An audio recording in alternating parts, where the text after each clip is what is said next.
પવિત્ર શ્રાવણ માસના પ્રથમ દિવસે જ ભુજ શહેરના વિવિધ શિવ મંદિરોમાં વહેલી સવારથી શિવ ભક્તોની ભારે ભીડ જોવા મળી હતી।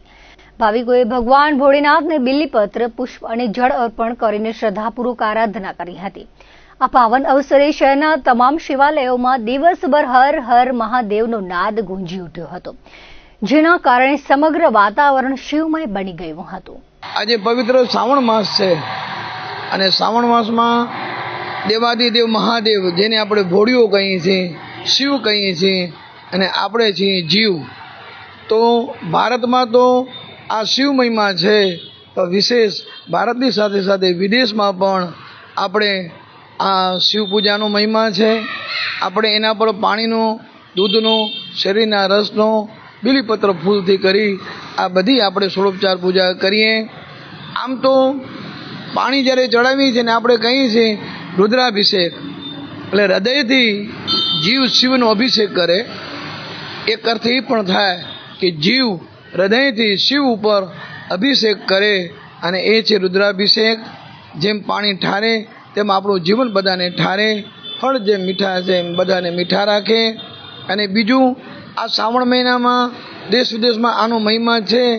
એક કથા એ પણ એવી છે કે જ્યારે ભગવાને વિષ પીધું છે અને વિષને કંઠમાં રાખ્યું છે, અને જ્યારે કંઠમાં રાખ્યું ત્યારે એક ભોળાનાથનું નામ પડ્યું અને એ નામ પડ્યું નીલકંઠ મહાદેવ। ત્યારે બધા દેવતાઓને થયું કે માવતરે આપણા માટે એટલું બધું કર્યું, તો આપણે તો એના સંતાન છીએ, એટલે દેવાદિદેવ મહાદેવ બધાના વડીલ માવતર છે।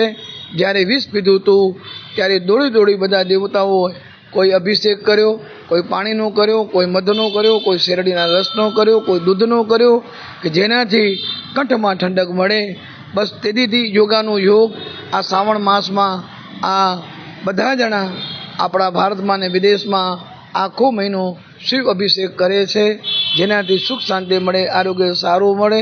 અને છેલ્લે એમ કહેવું તો કહેવાય કે સફલા સંતુ મનોરથાઃ, એનો અર્થ કે જીવનમાં આ શિવની પૂજા કરવાથી જીવની કોઈ પણ મનોરથ કાર્ય હોય, સંકલ્પો હોય, એ ભગવાન પરિપૂર્ણ કરે। એ શ્રાવણ માસમાં આ મહિમા છે।